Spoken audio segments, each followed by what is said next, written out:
Welcome to AccountKit. During this session we're going to go through the Practice Registers element under Practice Settings. As an administrator in the system, head to your name down the bottom left hand side of the screen and head to Practice Settings. From the Practice Settings page we'll jump across to Practice Registers and we can review the three areas under this section.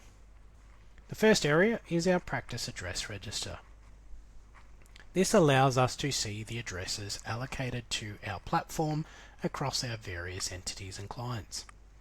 We can search for a particular address. We can then come down to the address we are looking for and select the drop down, and this will tell us all of the various elements or clients that this address is associated to. If we would like to edit or make a change to an address, we can absolutely do that.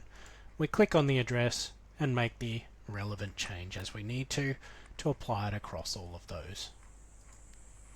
We can expand our screen up using the expand option up on the top right, and if we need to, after we've done our search and filter, we can export out as required.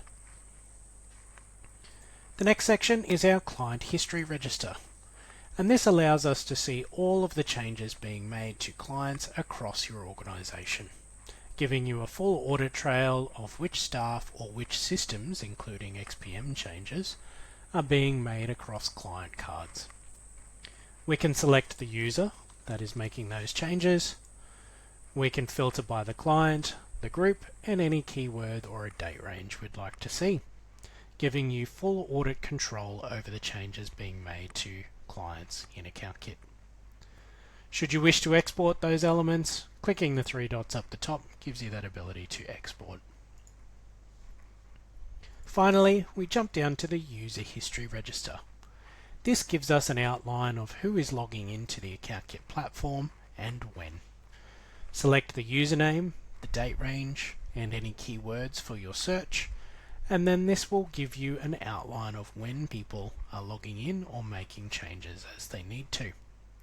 This is really good for seeing whether there's been any movement on accounts that you don't expect or suspect. You can also, at any point in time, click the three dots up the top and export that data as needed. Thank you.